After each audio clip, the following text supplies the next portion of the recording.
Nós vamos ver como é que a matemática explica a distribuição de água no planeta. E eu vou mostrar uma coisa para vocês que, olha, é impactante, gente. Realmente você para pensar. Isso aqui que vocês estão vendo é um gráfico daquela National Geographic, né? E é um gráfico que está falando do quanto de água existe no mundo. Então, na verdade, a gente vê muita água e a gente acha que toda essa água aí está disponível para a gente, né? Mas repara que se a gente for ver, olha só, de acordo com esse gráfico, 97,5% é de água salgada. E só 2,5% é de água doce, que é a água que a gente acaba consumindo. Para fazer uma analogia, para vocês entenderem bem o que isso significa, eu vou pedir para vocês imaginarem, nós vamos fazer de conta, ok? Que tudo que tem no mundo de água equivale a esses 100 litros de água para a gente entender esse lance da porcentagem, tá bom? Então, repara que fazendo uma analogia, de 100 litros de água, gente, só isso aqui é de água doce. Ou seja, de 100 litros de água, repara que só 2,5 litros equivale à água doce, que é a água que a gente acaba consumindo, tá bom? Agora, olha só, vocês devem estar pensando, Carol, tá, de 100 litros, né? Então, eu estou me referindo àquela garrafa grande de 2,5 litros. Até que é razoável, né? Só que olha só, gente, não é, na verdade, toda essa água doce que tá, assim, super disponível e facilmente disponível pra gente. Olha só que interessante. Isso, na verdade, vocês vão perceber que são 3 gráficos e que eles falam de uma mesma situação. Daqueles 2,5 litros de água, então eu tô falando daquela garrafa, tá bom? Perceba que, vamos olhar o próximo gráfico. Só, na verdade, 0,4% é o que tem de água realmente que a gente acaba consumindo. Por quê? Olha só, 68,7% é de água que está lá nas geleiras. De água subterrânea, são 30,1%. A gente sabe que nem tudo aqui é acessível. E desse permafrost, são 0,8%. Aí vocês vão falar assim, tá, Carol, o que é permafrost, né? Então, vamos ver, ó. Na verdade, eu até puxei e coloquei aqui no vídeo para que vocês pudessem ler junto comigo e acompanhar. O permafrost é o solo que passa todo o ano congelado e que cobre 25% da superfície terrestre do hemisfério norte, sobretudo na Rússia, Canadá e Alasca. Pode ser composto por pequenos fragmentos de gelo ou grandes massas e sua espessura pode ir de poucos metros a centenas. Resumo da ópera, tá, galera? Aquele solo que tá lá na casa do Papai Noel, tá bom? Só que congelado. Ou seja, realmente para consumo são 0,4%. Voltando àquela analogia que a gente está fazendo, ou seja, aquela comparação, vamos ver o que seria 0,4% daquela garrafa de 2,5 litros? Só que antes, deixa eu mostrar uma coisa para vocês muito interessante, tá? A gente falou de permafrost, né? Existem reportagens atuais falando do perigo que pode ser para o ser humano mesmo, esses permafrosts descongelarem, né? E as geleiras também. Dá uma olhadinha nessas reportagens, olha que interessante. Está escrito aqui, ó. Aquecimento global agrava o degelo de solos congelados e pode trazer de volta vírus e bactérias que ficaram presos no passado. Gente, isso é verdade, tá? Isso aqui é uma reportagem que vocês estão vendo, olha aqui, é de 2019. Tanto que é o título dela, ó, Entendo que são permafrostes e por que são uma ameaça à saúde humana. Olha só, vamos ler um pouquinho sobre isso, ó. Os solos congelados permafrost, dos quais se espera que uma parte significativa venha à superfície até 2100 por causa do aquecimento global, de acordo com o relatório da ONU, ameaçam liberar vírus esquecidos e bilhões de toneladas de gases de efeito estufa, com risco de acelerar o aquecimento global. Interessante, né, gente? Quer ver uma outra reportagem? Na verdade, são mais 2 aqui para vocês darem uma analisada, tá? Olha só que interessante, essa reportagem é de 2017, ela não é tão atual assim, mas eu vou mostrar uma para vocês que diz exatamente a mesma coisa que essa, assim, uma coisa muito parecida e que é mais recente, tá? Tá escrito aqui, ó, com o derretimento das geleiras, aliás, como o derretimento de geleiras está levando ao ressurgimento de doenças adormecidas. Olha só o que tá escrito, ó. As mudanças climáticas estão derretendo o solo da região do Ártico, que existiram ali por milhares de anos. E, conforme o solo derrete, ele vai liberando alguns vírus e bactérias que, depois de ficarem tanto tempo dormentes, voltam à vida. Cara, incrível, né? Olha só essa outra reportagem, como eu falei para vocês, ela é uma reportagem de janeiro de 2020 e foi atualizada há um mês, tá bom? Tá escrito aqui, ó. 28 vírus desconhecidos são encontrados por cientistas em geleiras no Tibete. Ó, pesquisadores alertam que crise climática pode liberar os organismos. Pesquisa foi feita com fragmento de geleira mais antiga da Terra. Vamos ler aqui a última coisa que a gente vai ler, tá bom? Mas que realmente é muito interessante. Olha só. Cientistas chineses e americanos descobriram 28 grupos de vírus desconhecidos que estavam congelados há 15 mil anos. A pesquisa recolheu amostras do gelo glacial mais antigo da Terra, que fica no noroeste do Tibete, na China. Bom, é bem interessante, né, gente?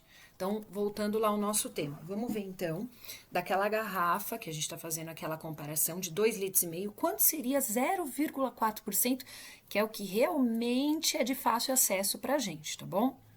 De consumo, né? Fácil acesso para consumo. Bom, vamos lá, 0,4%. Aí agora nós vamos falar de matemática, tá, gente? 0,4%, repara que esse símbolo de porcentagem pode ser trocado por uma fração de denominador 100. Então, quando eu falo 0,4%, eu estou me referindo a 0,4 sobre 100. Vocês sabiam disso?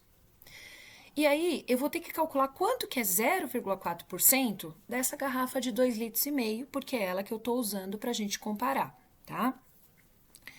Repara que para calcular 0,4% de 2,5 litros, eu acabei de cair numa fração de quantidade. É uma fração que eu vou ter que calcular de uma certa quantidade. A quantidade são 2,5 litros. E lembre que vocês aprenderam, numa fração, o denominador indica em quantas partes iguais eu vou dividir o meu inteiro. No caso aqui, o meu inteiro são 2,5 litros. Isso significa que eu vou ter que dividir o 2,5 litros em 100 partes iguais. É o que eu vou fazer. Depois que eu fizer essa divisão, o numerador da fração ele indica quantas dessas partes eu pego para mim. Então, repara que eu vou ter que pegar 0,4 vezes o valor que der. Então, olha aqui, nesse quadro vermelho, qual vai ser o cálculo. Primeiro, eu peguei o 2,5 e dividi por 100. Como 100 é uma potência de base 10, 10 ao quadrado, que é 10 vezes 10 dá 100. Repara que se eu estou dividindo por 100, o 100 tem 2 zeros, é como se eu deslocasse essa vírgula 2 casas para a esquerda. Desloquei e fiquei com 0,025. Então, eu peguei o 2,5, dividi por 100, deu 0,025. Agora, eu vou pegar esse valor e fazer vezes 0,4. Olha só, vezes 0,4 e olha o que aconteceu. Deu 0,01 litros de água. Para eu entender melhor, 0,01 litros de água, indo lá na minha tabelinha, eu vi que para transformar de litro para mililitro eu teria que fazer vezes 1.000. Fazer vezes 1.000 é como se eu deslocasse essa vírgula 3 casas para a direita. E deslocando 3 casas para a direita, gente, vai dar 10, ou seja, é a mesma coisa que 10 inteiros, vão dar 10 mililitros. Resumo da ópera, gente. É isso aqui, ó. Tcharam! Então, imagine, olha só que interessante. Considerando, então, que toda a água que tem no planeta era aquele recipiente de 100 litros. Daquela água toda, muita parte é água salgada. Repara que só 2,5 litros, que é essa garrafa que vocês estão vendo aí, é o que tem disponível de água doce. Só que dessa água doce, aquilo que é de fácil acesso, que a gente realmente consome, dá uma olhadinha aqui, ó. É isso aqui, ó. 10 ml, tá? E tem mais um agravantezinho. Não é tudo isso aqui também que é de fácil acesso, não. Quer ver uma coisa? Esse aqui, ó, que vocês estão vendo, é o último gráfico que eles disponibilizaram nessa revista. E eles mostram que disso aqui, galera, olha só, repara que 0,8% é biota, ou seja, é tudo que é água que está nos seres vivos. Aqui, 9,5% está na atmosfera, 8,5% está em pântanos, 12,2% umidade do solo. Então, assim, vamos resumir? Na verdade, o que é de fácil acesso mesmo que a gente consome é água de lago, de água doce e água de rio. Então, repara, ó, água doce, 67,4%, mais rio, que é 1,6%, repara que 67,4% mais 1,6%, nós estamos falando aí de 69%. Então, na verdade, desse vidrinho aqui, ó, de 10 ml, estou falando de 70%, 69% de água de fácil acesso. Chocante, né? Tá, gente, mas claro que no mundo tem muito mais água do que só aquele recipiente de 100 ml, né? Mas isso era para vocês terem uma noção real aí que a gente tem a água, mas tem que saber usar, né? E tem que ter um consumo consciente. Inclusive, vai mais uma dica aí para vocês terem um consumo consciente Até porque, olha isso aqui, isso aqui é um documento da Sabesp que faz um alerta pra gente, né? Isso aqui está escrito em vários lugares, vocês vão ver várias fontes onde eles trazem a mesma informação. Está escrito aqui o seguinte, ó, que de acordo com o Programa Ambiental das Nações Unidas, 2/3 do planeta enfrentarão condições de tensão com relação à água em 2025 se os padrões de consumo atual continuarem, né? Então, realmente, a gente precisa dar uma economizada aí e consumir de forma mais consciente. Inclusive, isso aqui que eu vou mostrar para vocês é mais uma maneira que a gente pode ter de consumo consciente. Repara que isso aí é um vaso sanitário. Vocês já devem ter visto que tem aqueles vasos que tem as 2 válvulas, não é? Quando você aciona as 2 válvulas, galerinha, não sei se vocês sabem, mas o consumo é de 6 litros de água. E quando você aciona só aquela válvula menor, você está acionando só 3 litros de água. Dá uma olhada ali, ó. Olha isso, ó. Isso foi o acionamento só da válvula pequena e agora das 2 juntas. Olha só. Na verdade, é o dobro de água, né? Então, é mais uma medida aí, é mais uma coisa que eu tô mostrando para vocês que a gente pode tentar fazer um consumo um pouquinho mais consciente, tá bom? E aí, para finalizar, repara que quem aprendeu unidade de medida de comprimento e quem aprendeu unidade de medida de capacidade, com certeza entende unidade de medida de massa, porque a tabelinha é muito parecida. Então, vamos só finalizar com isso? Repara que quando eu falo de unidade de medida de comprimento, eu estou falando de uma unidade de medida central que é o metro. E a unidade de medida central, quando eu falo de capacidade, eu estou falando do litro. Quando eu falo de massa, galerinha, a unidade de medida central é o grama. E aí, olha que interessante, não tem o milímetro e o mililitro, então aqui vai ser miligrama. Não tem o centímetro, então aqui vai ser o centigrama. Não tem o decímetro, então aqui vai ter o decigrama. Aí vai ter o grama. Não tem o decâmetro, aqui vai ter o decagrama. Não tem o hectômetro, aqui vai ter o hectograma. E não tem o quilômetro, aqui vai ter o quilograma. Repara que essa tabelinha, ela tem os mesmos padrões das tabelas anteriores, porque ela também foi criada de 10 em 10. Inclusive, 10 miligramas dá 1 centigrama, 10 centigramas dá 1 decigrama, 10 decigramas dá 1 grama, 10 gramas 1 decagrama, 10 decagramas 1 hectograma e 10 hectogramas 1 quilograma. Ufa! Repara que ela também é construída de 10 em 10, esses aqui também são submúltiplos do grama e esses aqui também são os múltiplos do grama, tá bom? Isso significa que ela funciona também da mesma maneira, ou seja, de miligrama para centigrama, eu divido por 10.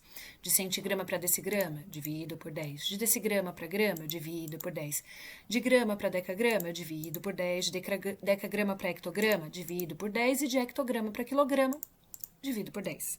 Da mesma maneira, se eu tiver vindo daqui, ó, para cá na tabela, de quilograma para hectograma, multiplico por 10, de hectograma para decagrama, multiplico por 10, de decagrama para grama, multiplico por 10, de grama para decigrama, multiplico por 10, de decigrama para centigrama, multiplico por 10, e de centigrama para miligrama, multiplico por 10, tá bom? E para finalizar, só vai um desafio aí para vocês. Eu queria que vocês pegassem uns 15 produtos da casa de vocês, cujas unidades de medida fosse de massa, e vocês fizessem uma análise para vocês terem uma noção de qual é a massa de cada um dos produtos. Por exemplo, aqui eu peguei alguns para vocês verem, ó. Isso aqui é um sabonete. Tá escrito aqui que ele tem a massa equivalente a 120 gramas, ó. Interessante. Isso são 120 gramas. Isso aqui é um fermento. Repara que esse fermento, ele tem o equivalente a 100 gramas. Ó, já dá para eu ter uma noção dessa massa. Vamos ver esse outro aqui, ó. Isso aqui é um saco de espaguete e a massa é equivalente a 500 gramas, ó. Tá? Já tô vendo a massa, tenho uma noção. E para finalizar, vou mostrar esse aqui para vocês também. É um outro produto que eu encontrei aqui na minha casa. Ele tem a massa equivalente, ó, a 400 gramas. Também tô tendo uma noção. Então, eu queria que vocês fizessem exatamente isso para vocês terem uma noção sobre unidade de medida de massa também. Acho que vai ser bem bacana, tá bom? Espero do fundo do coração que vocês tenham entendido tudo. Até o próximo vídeo do nosso canal. Beijo, tchau, tchau.